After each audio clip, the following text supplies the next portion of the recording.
Ага, сакам дахр дали, сакамын цвахргу, сакам халчи это дали, кам халхр солергу. Большинство своих стихов Сооронбек Аушев посвятил родному краю и любимому народу, стойко принимавшему все невзгоды, выпавшие на их долю. В свой день рождения мастер пера согласился приобщить зрителей к собственному творчеству. Сегодня ему исполняется 65 лет, 40 из них он отдал поэзии.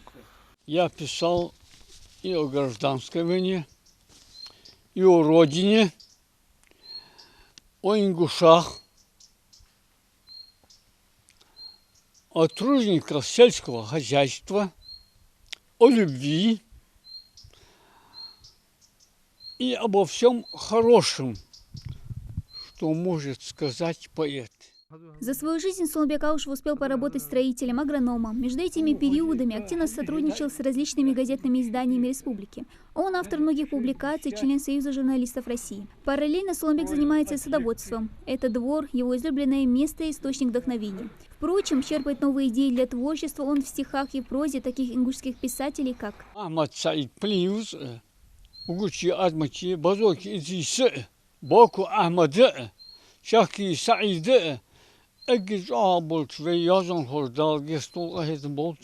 Ознакомиться с их произведениями он советует и молодому поколению, а также с повестью Багаудина Зязикова «9 дней жизни героя», рассказывающей о красном партизане Мандре Нальгиеве. Герой этой книги, сражавшийся с деникинцами во время гражданской войны, сильно запал Сооронбеку Аушеву в душу. Отчасти потому, что это реальный человек, мужественный, храбрый, какими должен быть каждый ингуш. Мандре ще цамар саканват латиш. Цуннан цукой кедайла вол. Это мандре вулит дина ариан вач сурходер. Это млатиш здесь. И таких героев, не вымышленных, а настоящих, в нашем народе немало. Не раз знакомясь с их биографиями, Сооронбек Аушев усвоил одно. Какие бы неудачи и горести ни происходили в жизни, нужно идти дальше и не сдаваться. Эта глубокая мысль сквозит во всей его поэзии. А в свой день рождения поэт желает всем друзьям, родным, близким и жителям региона.